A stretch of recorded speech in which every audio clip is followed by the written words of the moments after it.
That sounds like generative. Bull. Look, Chelsea, I got the brand new Canon R5 Mark II, and it is state of the art. It is a game changer. Sorry, Nikon. Sorry, Sony. This is the best camera ever made. Really?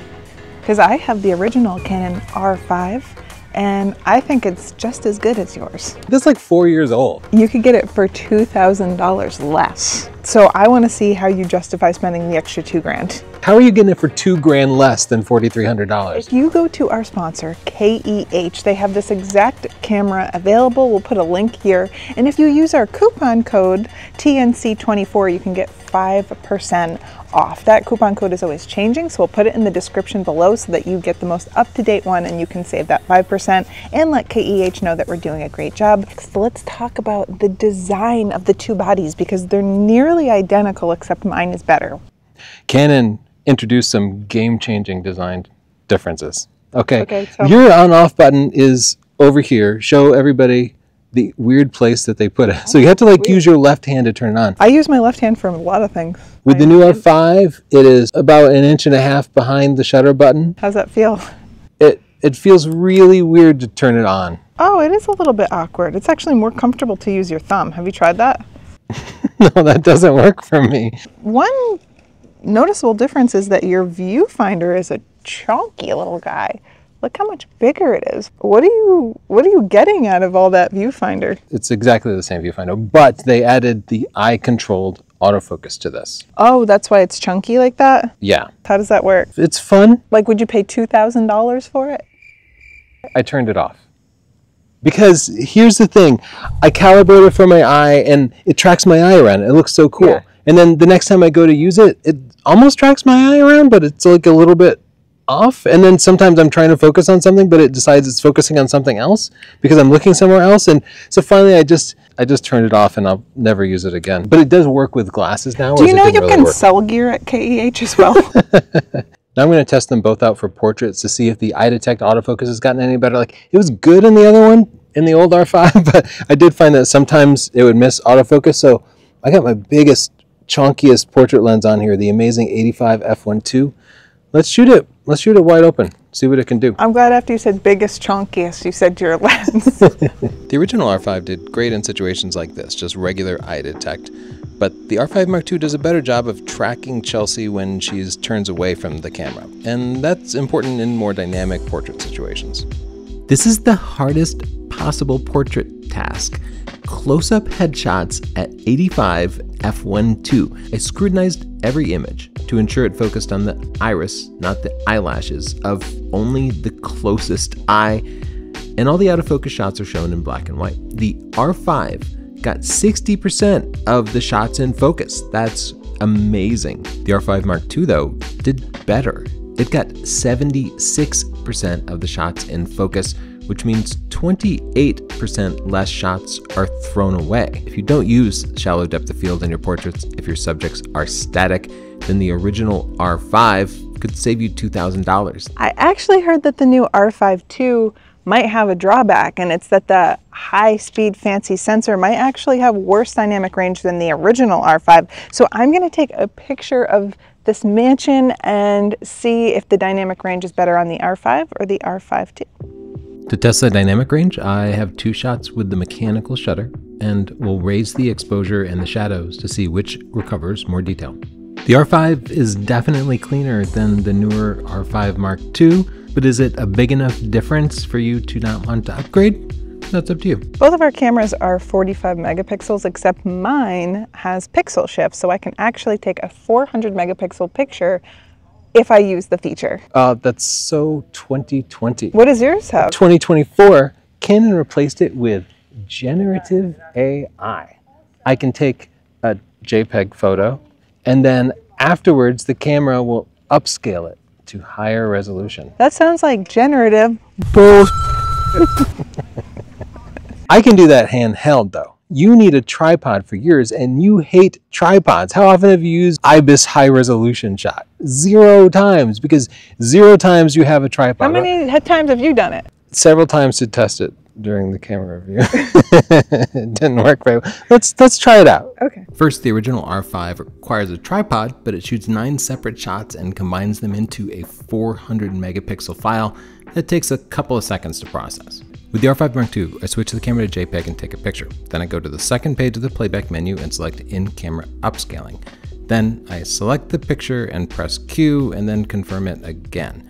Then I wait about 14 seconds for the camera to upscale it. Here's Chelsea's original R5 400 megapixel pixel shift image versus my R5 Mark II 180 megapixel AI generated image. Let's zoom way in. Look at the weird details AI added to the sides of the bricks here. There's real texture in the bricks, but Canon's AI exaggerated it and massively over sharpened it and just made it look wormy. But the pixel shift image isn't perfect either. You can see where leaves moved in the wind between images, they became kind of waffled. And look at all the weird texture AI added to the wood that simply isn't there. The original Canon R5 pixel shift images aren't perfect, but you could blend the extra detail in with a single image and produce a landscape photo that indeed had more real detail. But the AI's fake detail is fake and terrible looking, and I can't imagine why anybody would ever want to use this feature. At this point in the video, you're probably like, wow, spending more money doesn't always get you better results. And so far that's true. So if you want to save some money and get great gear, go to KEH.com and look at their huge assortment of used gear. They rate it everywhere from like new and excellent to ugly, which I've gotten some ugly gear. It works, but it doesn't look good and you can save a bunch of money. They have a generous return period. They have a warranty period. You really can't go wrong shopping with KEH. And if you use our coupon code in the description, you can get 5% off a large selection of their gear on their site. Not all of it, but some of it. It changes, so I don't want to put it here. I'm going to put it down there. Thanks KEH, and thanks all of you for watching. Now we're going to get into this part of the video where Tony's camera might actually outperform mine, and that's wildlife. So I guess stay tuned if you want to be allured into spending more money. I shot with the original R5 for a while, and I even used it for wildlife, but I had a few problems with it. First of all, it had rolling shutter, so if I was panning on an animal, the background would be slanty, and there was even a time when I was taking photos of hummingbirds and the wings became distorted because of the rolling shutter. The R5 II addresses that problem with the faster readout speeds on the sensor, and so there's not any rolling shutter. Also, the original R5 had 20 frames per second, and it wasn't as fast as the Sony Alpha 1 that I'm using now, but now this has 30 frames per second raw, so that's great. And also the autofocus with animal eye detection and bird eye detection. I like that on the Alpha 1, and this is now, it seems just about as good. I'm not sure. They're so good, it's hard to tell if they're the same. So it's very, very good. Testing has shown that the R5 Mark II has limited dynamic range, and that's really important for wildlife photography. So here's a pretty high contrast shot. Let's see if we can recover the details in this osprey. I think the final picture here looks fantastic. The shadows recovered really well. I think this is totally usable as a wildlife camera. Okay, next we're going to be testing sports, and we're going to simulate that by having Tony run around the backyard, and the neighbor's landscaper is really going to wonder what we're doing. Ready? Go! He's cute, but is he in focus? With 20 frames per second, the original R5 is an amazing sports camera. In this real-world test, we got between 16 and 18 frames per second because sometimes the camera takes a moment between frames to focus, and the accuracy was 95.3%. That's incredible. But the R5 Mark II took about 28 frames per second, very close to its maximum of 30, and 97.9% of them were in focus. That means you get 75% more shots with the R5 Mark II. And that's much more than the advertised 50% improvement in frames per second. So Canon's actually giving you more of an improvement than their marketing material would lead you to believe. This is a big win for Canon R5 sports shooters who upgrade. And now I'm going to test the rolling shutter that they each have in their electronic shutter modes to see how much warpiness we get. And in sports, really, the place where that's maximized is in the golf swing. So I'm actually going to close up on her golf swing at its fastest part. So let's see your swing, Chelsea. I know you've been practicing on it. In the real world, rolling shutter does make a practical difference. You can see in Chelsea's golf swing, the R5 shows a very artificially bent club. The R5 Mark II, it's a little bent, but it's significantly better. The original R5 would produce better images if you used the mechanical shutter, but in professional golf photography, you're required to shoot silently, and thus the electronic shutter would be a must. For video, the R5 Mark II is a little better, but there's still a little rolling shutter. Welcome to the video segment. You're watching me on the original R5 at 30 frames per second. Bet you couldn't tell. You're now watching me in 8K, 60 frames per second. Do this. Oh my God, when I slow it down 50%, it looks so beautiful. Thank you. You look like a soap opera or like a soap commercial. I love soap. Can you give me another little twirl? Canon's RAW format has some drawbacks, like the autofocus became much worse. You can only record to one card, and that card has to be an expensive, fast CF Express type B card. Also, 6 minutes of footage is about 1 terabyte. Okay, say something about soap. I don't want to. Back at home, I wanted to copy the pictures from my camera over to my iPhone 15 Pro Max and see how long it took. With the original R5, I transferred 16 JPEG files in over 3 minutes, during which time you can't switch to another app. You have to keep the app open. You can't do anything with your camera. That's about 6 megabits per second, which is worse than 1999 Wi-Fi speeds, but Canon is telling us that the new R5 Mark II has support for Wi-Fi 6, so that should be much better, and it is. It's about 45% better. We're now a little over 9 megabits per second, which is still 1999 speeds. For the sake of comparison, I transferred files from my iPhone 15 Pro Max over to my Mac, and that achieved over 200 megabits per second. That's about 2100% faster, 21 times faster than the Canon. And it really makes me wonder, why can't the Canon transfer any faster? Why are the speeds so painfully slow when transferring files to your phone is one of the most common and frequent and important things that people are going to do? You do fortunately have a better option. If you're using an Android phone or an iPhone 15 or 16, they have USB-C ports at the bottom. You can use a USB-C cable to connect directly to an R5 or R5 Mark II and transfer files over that way, and it works much better.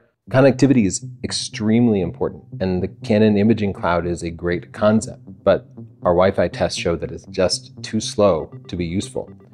Besides just using Wi-Fi, the option of using a cellular connection would be really meaningful. Finally, Canon, look to your biggest competitor, the competitor that has taken away 93% of your camera market share. That's the smartphone. Smartphones offer convenience that people love, and it's not just the form factor. It's things like GPS tagging your photos. We need real GPS devices built into the cameras, or reliable apps that keep that connection going, but in my experience, the app didn't reliably update GPS. I want to mention the things that Canon didn't improve, but I do feel like still need great improvement. There's no security on cameras whatsoever. People can just steal your cameras and sell them. Implementing anti-theft technology in cameras would reduce theft and thus improve the safety of photographers, allowing us to take our cameras to more places. It also means if you take private or confidential photos, those won't be freely accessible to anybody who has physical access to your camera. We also really need internal storage. Hasselblad, Leica, DJI, they're all providing internal storage that can be very high speed, that can really eliminate buffering, and make sure you can shoot in the event you forget a memory card, which people do all the time. I suggest giving us a CF Express Type B card plus very high speed internal storage, so we can still use our old workflow, so we can still have a backup. Next, the user interface, the menu on the Canon is very bad. Even though we have 20 years of experience shooting Canons, both Chelsea and I, we still spend a lot of time struggling to find individual settings that were buried somewhere in the menu, and often different menu settings have interdependencies that make it very hard just to change one setting. This inevitably leads to photographers missing shots because they can't find something in time, or some setting is dependent on something else. All in a day's work, just another day of being correct. Does it get exhausting? Yeah. Yeah, quite frankly, I'm tired of it. Okay. Mine is $2,000 more, and that's a lot. But you could buy lenses, you could buy tripods, you could buy flashes, you could buy books. You complained so much about the rolling shutter on that camera with your wildlife photography. You stopped using it. This one fixes the rolling shutter. It also gives you 30 frames per second, just like your precious A1. For $2,000. And your A1 was $6,500. You could actually probably get like first-class tickets and go on a great trip and get really amazing pictures for $2,000. Okay, let us know which of these two cameras is the best value in 2024, because I do see some merit to getting a used copy of that from KEH. If you do decide to check it out from KEH, be sure to use our link so they know they heard about it through us. That helps keep these unbiased reviews coming. And check the description for the latest coupon code, because it does sometimes change. KEH comes with a warranty, so you can buy a used camera and not worry at all. It also has a return period, so if you don't like it for any reason, you can just send it back. KEH is the safe way to buy and sell used gear and save yourself a whole bunch of money. Thanks for sponsoring us, KEH. Don't forget to subscribe. We have more reviews coming up, photo news, tutorials, and much more. Bye. I also kind of like this absolutely huge hot shoe cover, which I will miss that the first time I take flash photos and promptly lose it. I can't take it off. It's got a button, but I can't. Your hands are not functional. Where did you get your hands?